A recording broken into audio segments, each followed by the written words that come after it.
Potential return video of Lonzo Ball working out surfaced, and fans were, well, not impressed. Just like his jump shot entering the league, fans fired back, saying he could have improved his lifting form. Shannon, give Lonzo's form a letter grade. Good thing you guys aren't asking me, because I wouldn't be nice about this. What do you got? Hey, Skip, I'm going to give him an eye, because it's incomplete, because I don't know what the hell he was doing. I don't know if he was trying to do a push press. He was trying to do a strict press, military press. Now, Skip, if he's in a seated position and he was going with that short range of motion, I'm saying, okay, he's trying to keep the tension in the front delt, and so he doesn't want to go all the way overhead. But from a standing position and doing this, I have no earthly idea what he's doing other than putting unnecessary strain on his back, and he's going to end up hurting his back. What he's going to do, I can assure you of that. Okay, so I'll give the overhead press a D. Standing overhead press with way too much weight.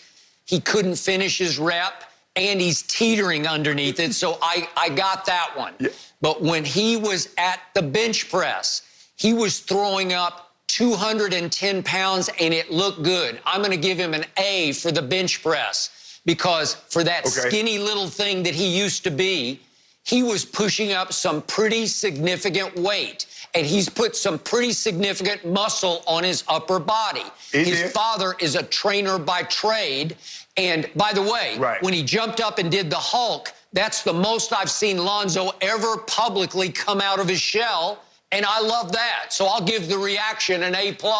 Way to go, Lonzo. He's about, how much weight is that? It's too light. Like, bruh, get the weight. You need to hold that area and push the weight up and down. But, Skip, the thing is, when you pushing weight up overhead, the abdominal wall needs to be tight.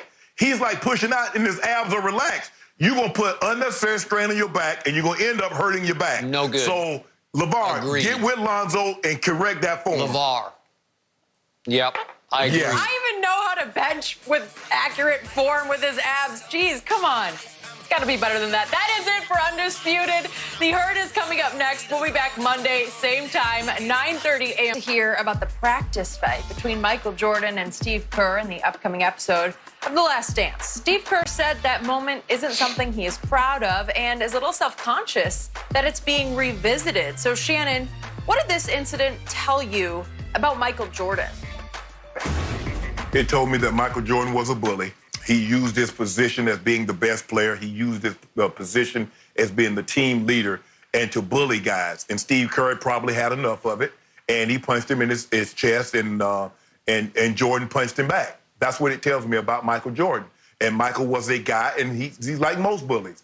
Skip, if I go to school every day and I allow someone to take my lunch or allow someone to take my money that I brought to purchase lunch with, if I allow that to happen and allow it to happen and go unchecked, it will continue to happen. So Steve Kerr just finally had enough, and he stood up for himself. Now, I don't believe they got into another confrontation, but that was what he had to take. Sometimes you have to take an ass cutting in order to gain someone's respect. And I believe that's what Steve Kerr did. But Michael Jordan went to call O'Shea to apologize. Wouldn't have been nothing to apologize for, because I'd have tore him up, Jenny. I hope, look, you need an interior designer? Because I'm good at moving furniture. We're going to rearrange some furniture up in here. And Skip, you know, Mike, but see, this the problem that I got with you, Skip Bayless. You hate bullies. You hate that. And you tell me, well, I don't defend what Michael doing, but I understand and the end result. Damn an end result. The end result is that we fighting every day. Skip, me and my brother used to play basketball. We used to play sports every day. We played every day until I could consistently beat him. And when I could consistently beat him, guess what happened, Skip? We stopped playing. That's how I'm going to do Mike. That's how Mike is that type of guy, Skip. You got to fight him every day until you can consistently whip his butt. Now, between he and Steve said, I had enough of you doing all this stuff, and he punched Mike in the chest. That's his first mistake. You don't punch no man in no chest. You dot that eye. That's what he should have done. You know Mike was a bully, and he tried to bully them guys with his position. Mike didn't really want to fight, but they knew if they swung on Mike, they were going to be up out of there. But I got to go, because we're going to rearrange some furniture up in here. You're not finna bully me. Okay. The only man Michael Jordan has ever bullied was from a distance, and it's your guy, LeBron James. He bullies him because he's clearly the GOAT. You know it, and LeBron knows it, and the world really knows it. That's distant bullying. That's like social distance bullying, social media bullying. Shannon, he wasn't a bully. He was a leader. Yes, he was. This is the way he led. This is like General Patton led. This is where you let nobody beneath you see any sign of weakness. You're going to show them that nobody is going to challenge you or push you around or get away with any gray area defending, even in practice. Because practice is like a game 7 to Michael Jordan, the most psycho-driven competitor in the history of sports. It's why this team went 6-0 in the finals and why he won 6 MVPs. And all those guys that had any bitterness toward Michael from practice or plane ride incidents, they were thankful he was on their side in playoff games, because the guy who inspired and led by fear also struck fear into the hearts of the opposition. If you want to tell me he bullied the opposition, I'll give you that. But let's put into context what happened. Steve Kerr and Will Perdue in practice, they pushed Michael until he warned both of them, and they pushed again, and they paid for it. He's not going to take it from anybody, even a teammate. Even a little white teammate named Steve Kerr, if you push on him and beat on him and gray area foul him, and Phil Jackson has the whistle in his mouth in a practice scrimmage and he won't blow the whistle, and finally you warn Steve Kerr, and then Steve Kerr goes completely over the edge and shoves you in the chest, yeah, you're going to get a fist right back in the jaw. I don't think he hurt Steve Kerr. It wasn't some crazy football practice episode like we've seen where guys got hurt in practice. He punched him. He blacked his eye, I guess it was. He had a little black eye.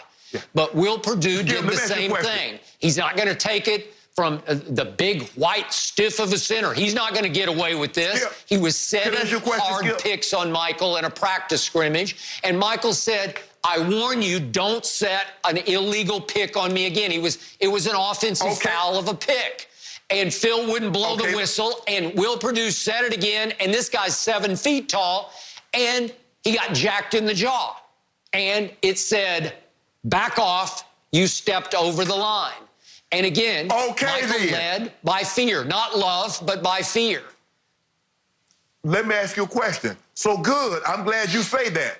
Michael, you pulled that bull job again. I'm going to bust you in your jaw. You see how that works, Skip Bayless? So in other words, Michael can say, don't do that, and everything we're supposed to stop. But if I tell Michael don't do that, he keep it going because he's leading. One thing Horace Grant wanted me to make abundantly clear to you and everybody else. Michael Jordan was a hell of a basketball player, a great basketball player. He said, but missed me with mine. He was one of the greatest leaders sports has ever seen. He just didn't do it with love the way... Go ahead. Skip, fighting so in other words, Mike Tyson is a great leader because he can fight. Floyd Mayweather is a great leader. Skip, just because Skip, a lot of times only thing people think about bullying is I take something, I use force. You can use your position, you can use your title to also bully people. Because if I'm in constantly threat of my job because of the position or the title that you have, that's also bullying. Steve Kerr, shoved him, is like, man, enough is enough. But like I said, that's how you got to treat you have to do that to Michael. You got to meet force with force because that's all he understands. Skip, that's it. Michael Jordan is not the coach. Okay. Michael Jordan is not the owner. He might be the greatest player, but he has the same title as I have, player. You keep trying to project yourself onto the 98 Chicago Bulls or 97 or 96. Shannon, you weren't there. It wasn't you. It was Will Perdue and Steve Kerr. And it was Horace Grant and Scottie Pippen. They weren't you, and they weren't going to fight back because this man was the baddest man on the planet. And again, Tom Brady motivates with love. He will verbally shred people during games and practices, but mostly he inspires love from his teammates. LeBron inspires love from his teammates. He's a lover, not a fighter. Jordan led by fear. He motivated by fear. They were afraid of him just as the opposition was afraid of him. This wasn't church league. This wasn't YMCA basketball. This was for NBA history and legacy. And he drove everybody around him to max it out. And they did. They went 6-0 in finals with 6 MVPs, and they all got down on their knees at the end of those championship runs and were thankful that they got to play with Michael Jeffrey Jordan. It wasn't pretty, Shannon. He was ruthless. He was heartless. He was cold-blooded. And he was the greatest competitor in the history of sports. All I know is the outcome was the outcome. You can argue all you want. You can shred all you want of the method that he got there, but you cannot criticize the outcome. The outcome was greatest ever, period, end of story. Skip, you can motivate by fear, you can motivate by reward, but the only motivation that's sustainable is self-motivation. Now, this notion, Skip, that because remember, Skip, when Michael Jordan left, Horace Grant went to the NBA All-Star game. He did do that. And then he went to the Lakers without Michael Jordan and won another NBA title.